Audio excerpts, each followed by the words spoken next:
2019년도인가 하안검 필러 시술을 해드린 환자인데 얼마 전에 내원을 하셨어요. 근데 눈 밑에 필러를 보니까 아직도 잘 유지가 되고 계시더라고요. 잘 되신 분들은 후에 다시 내원을 잘 안 하십니다. 이 환자도 마찬가지로 하고 나서 한 5년, 6년이 지났는데도 그게 잘 유지됐기 때문에 저희 병원에 오시질 않으셨던 겁니다. 예, 안녕하세요. 미용의학을 23년째 하고 있는 미와 아주 친한 미친 의사 김광태입니다. 이제 요즘 오시는 고객분들이 주로 어떤 고민을 가지고 많이 오세요? 눈에 대한 고민을 많이 갖고 오시는 분들이 많아요. 특히 하안검 쪽에 나이가 들면 이제 눈 지방이 좀 처지거나 눈이 좀 꺼지거나 잔주름 같은 게 많이 생기거나 해서 오시는 분들이 많죠. 눈밑이 처지면은 사람 인상에 어떤 변화가 있는지.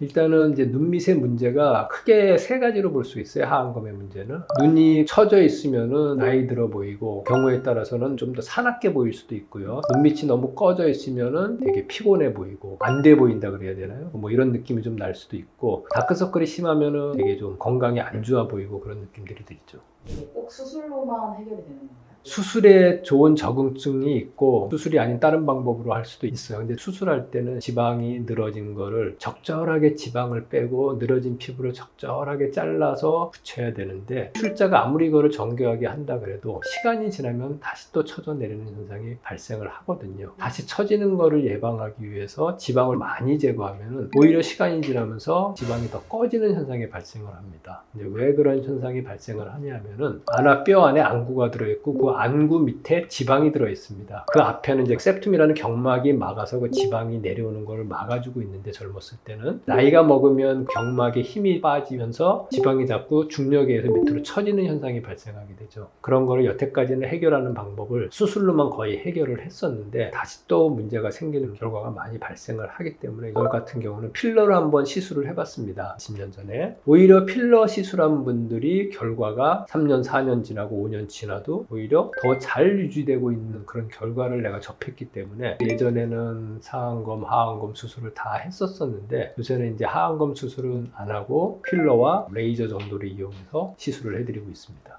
눈밑 필러 시술을 통해서 진짜 다이나믹한 결과가 있으셨던 분들도 있나요?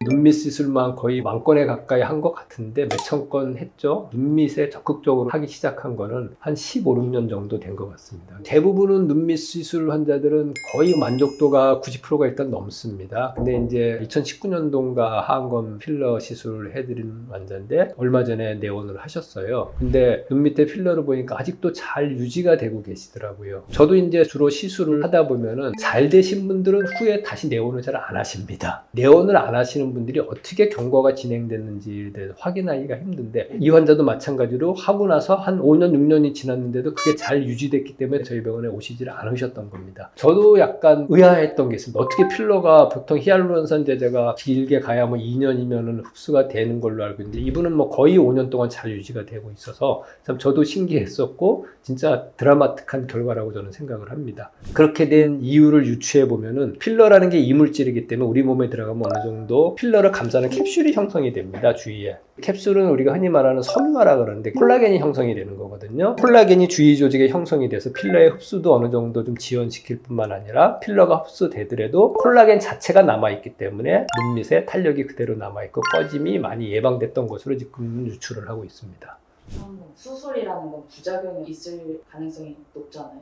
필러는 부작용이 없나요? 모든 의료 시술 중에서 부작용이 없는 시술은 없습니다. 수술이나 필러나 뭐 대표적인 부작용은 멍들고 붓기가 생길 수 있다는 거죠. 뭐 상대적으로 필러는 그게 덜한 거고 뭐 수술은 당연히 그게 더 심하게 생기는 거고요. 그다음에 수술 부작용에서 이제 가장 심각한 부작용이 뭐냐면은 사시가 발생하는 건데 하안검을 할 때는 피부 바깥쪽에서 절개해서 들어가는 경우도 있고 안검 안쪽에서 결막을 통해서 들어가는 방법도 있습니다. 어떤 방법을 통해도 일단 절개를 해서 들어가야 되고 거기서 지방을 제거하기 위해서 지방도 절개해서 빼내야 되는데 그 과정에서 눈을 움직이는 근육 중에서 특히 밑에 있는 인페리어 렉투스 머슬이라고 하는 하직근이라는 게 있는데 손상을 받게 되면은 눈의 움직임에 제한이 걸려서 사시가 발생할 수 있습니다. 그게 가장 심각한 부작용이고, 필러로 시술할 때도 부작용이 없는 건 아닙니다. 특히 이제 눈 주위 시술할 때 환자들이 가장 걱정하는 거는 혹시 뭐 실명 같은 게 생기지 않냐 걱정을 하시는 분이 상당히 많습니다. 깊이 조절만 정확하게 들어가고 해부학적 지식을 잘 갖고 있는 원장님이 시술을 한다면은 그런 위험성은 상당히 배제도 되지 않을까 싶습니다. 그 다음에 소문에 떠도는 거에 의하면 필러로 인해서 뭐 뼈가 녹는다든지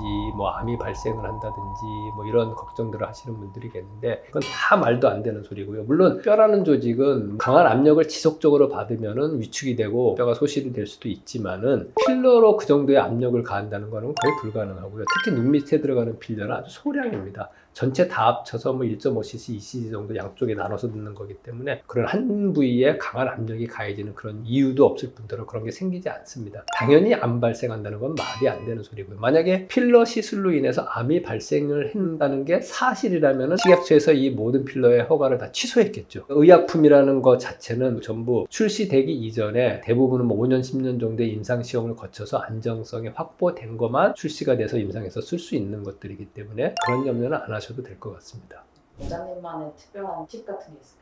전체적으로 뭐 인디안 밴드가 꺼져 있다, 눈물고랑이 꺼져 있다, 눈 지방 쪽이 꺼져 있다 이렇게 단순하게 보는 게 아니고 섬세하게 정교하게 수술하냐가 최대의 관건이라고 할 수 있습니다. 그 다음에 필러 시술할 때 쓰는 도구 중에서 캐뉼라라는 게 있습니다. 캐뉼라라는 거는 뭐냐면은 앞에가 뭉툭하게 돼 있는 긴 바늘이라고 생각을 하시면 됩니다. 그래서 혹시라도 혈관을 건드리더라도 혈관을 터뜨리지 않고 시술을 하기 위해서 가능하면 캐뉼라를 사용하고 있고, 그 다음에 눈밑 필러 같은 경우는 주비덤을 사용하고 있고요. 제가 알기로는 전 세계 시장의 필러의 40% 이상을 차지하는 걸로 알고 있는데, 하여튼 가장 많이 사용하고, 한 번 내가 슈팅에서 나올 때 0.001cc 뭐 이 정도로 아주 미세하게 시술을 해야 되기 때문에 그 미세하게 시술할 수 있는 점성을 유지하고, 그 다음에 필러를 시술할 때 쓰는 그 간윤 캐뉼라에도 쉽게 잘 통과가 되면서 조절하는 양만큼 나갈 수 있는 필러가 제가 사용하는 것 중에서는 그 주비점이 유일했습니다. 여태까지는. 그래서 눈밑만의 주비점 필러를 사용하고 있습니다.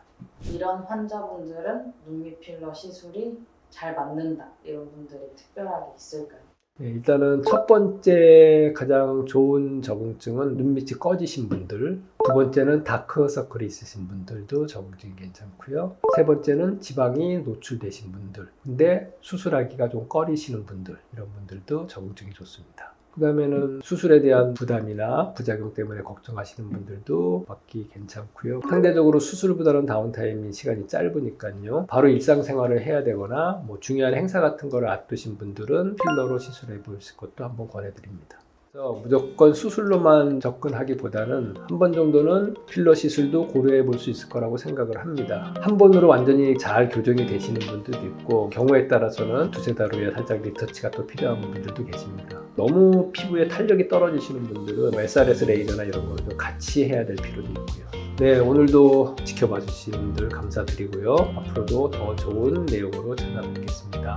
여러분들이 오시면 저는 언제나 적극적으로 상담과 진료를 해드리겠습니다. 오늘 영상이 도움이 되셨다면 구독, 좋아요 부탁드리겠습니다.